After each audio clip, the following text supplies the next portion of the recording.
What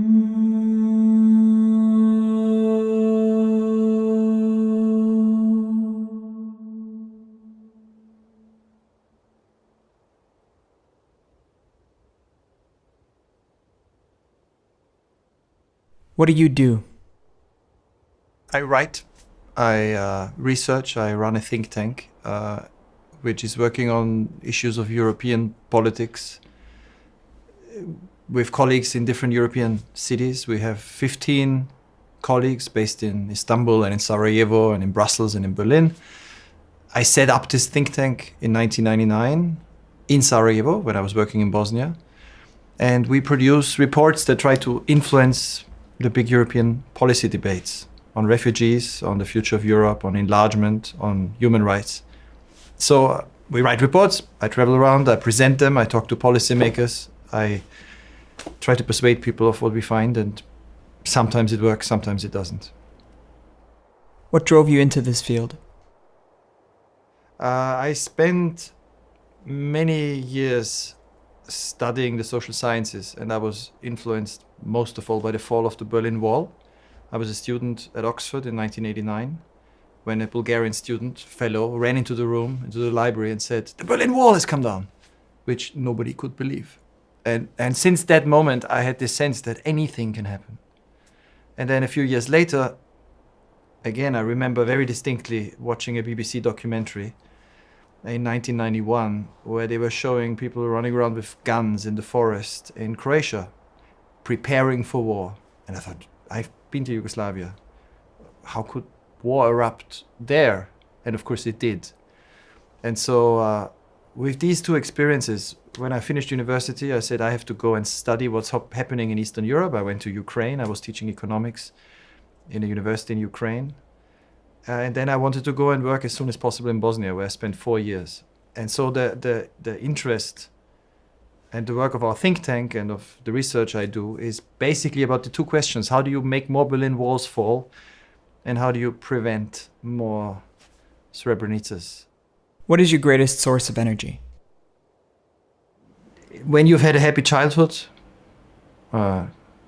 supportive parents, siblings, sisters that you get on with, grow up in peace in a country with almost no problems, Austria in the 70s, 80s, you have a basic confidence. And I think this gives you this sense of actually, in a very fortunate way, being extremely privileged. What was your most impressive childhood experience?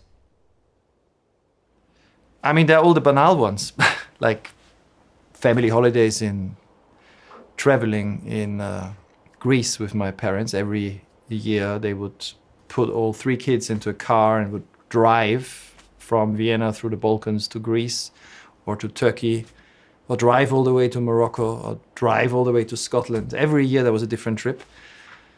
So it was partly this sense of discovering Europe with the family that was extremely exciting.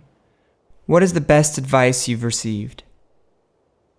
My father, who kept saying that, you always have to go out and discover things. He always told me the story. He was born in Salzburg, in a small place in Salzburg province, the first in the family to ever go to university, the first actually to finish high school. And then he hitchhiked to Paris with no money as a young man. And he used to say that, you always have to dare, discover, do things. He told me the story that he went to Paris with very little money, and then he spent all this money on inviting acquaintances that he knew through somebody else, and invited them all and spent all his money on a big party. And then he said, I had so many friends after that. I always, he found a girlfriend, he had this sort of carefree attitude, just taking life relatively easy, which is a privilege if you can do that. But I think that was probably rather useful. If it's not the same, what is the best advice you can give?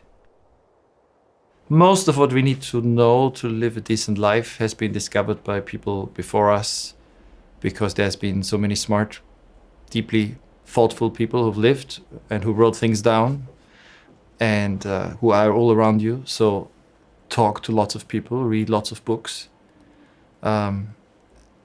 I mean, don't feel that you have to figure out everything by yourself. I mean, you have to figure it out by yourself, but there is a whole infrastructure, which we call culture, of people who've thought about all the issues that you confront.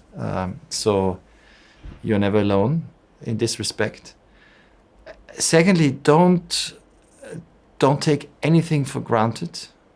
I mean, any stability you have, any security, politically, personally, can always disappear at any moment. But for that reason, enjoy it all the more. I mean, seize the day. Not in the sense of hedonistically, having as much pleasure, but just enjoy every moment. That's what I try to tell my children. And challenge yourself. Make mistakes as early as possible in your life. So try hard things when you're very young, because when you fail, it doesn't matter. What would you like to achieve in this lifetime? If there is this moment, when you die and you can look back, just to have a couple of good warm memories that you feel, all right, I've used my time, not to feel you've wasted your time. But I feel that I have already achieved that. What brings us together? I find this Harvard study very interesting of these people who've been followed throughout their whole life. This long study of health and happiness. And in the end, the people who had the happiest, most fulfilled life and who ended up healthiest in old age were those that had the best relationships. This is what brings us together. We need others, they need us. If we can have this stable set of relationships with our parents, with our friends, with our colleagues, with our children, that's what we're here for. What makes us human? We are all driven by urges. We are all driven by fears and insecurities and ambitions and the wish to be in control of things. But what makes us human is we can think about it, we can reflect. We can empathize with others that are not us, that face similar questions and think about the same issues. That I think animals have feelings, but I don't think they can't do that. That's unique. So art, literature, reflection, conversation, that's unique to us. What is your strongest conviction? If it is possible for the city of Berlin today to be one of the most liberal, open, pleasant, cultured cities in the world, after having been the center of so much evil just recently, whether it's National Socialism or the Cold War or communism or Stalinism, I mean, a center of human ingenuity in committing evil acts. If this city can become a place where I now feel like it's one of the greatest places to be in terms of many cultures, and then anything's possible. And I think this is the core conviction that's driving also the work my colleagues and I do on trying to figure out how you get out of certain situations and emulate the miracle of modern Europe and modern Berlin. What role does spirituality play in your life?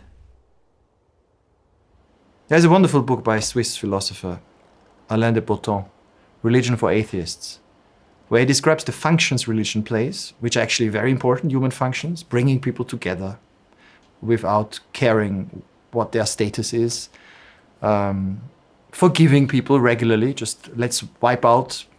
You have this in many different religions, having meals together, and all the emotions that come with this sense of community you can create. I think that's the strength of religion, and this sense of a deeper mystery that you can feel comfort with, because you don't need to understand everything. I think this is what makes religion powerful, and in that sense, I think everybody is naturally spiritual. What does home mean to you? I lived in, I don't know, I haven't counted, 11 countries, a year or more. So I've actually been resident in 11 countries. So I've left Austria, where I grew up, in 1988. That's a long time ago. So I feel at home in Oxford when I go there recently with my family, because I studied there for 3 years. I feel at home in Paris. I spent 5 years there, but also when I was young, I spent a lot of time there. I've lived in Istanbul for 7 years. I feel at home in Rome. I studied in Italy. I go there every year, 3-4 times. But the sense of home is the memories of that place. You've been there with people that mean something to you. and the people themselves. So when I go now to Berlin and I stay there with my family, that's home. But when we all go to the Austrian mountains, to my grandfather's house in the Alps, where we go every year 2 times, that's home. So yeah, when you had a good and stable life, you can have many homes. Who are you? I'm the son of 2 great parents and the father of 3 pretty great girls and the husband of a pretty good woman. I mean, I think you're defined by your relationships. And politically, I'm a radical centrist. I think you have to feel absolutely passionate about your politics. But in general, it's better to be in the middle because the extremes usually lead to bad results. So to feel absolutely passionate and fight for the things so many of us sometimes take for granted, like democratic institutions, human rights, stability. I think, yeah, that's it.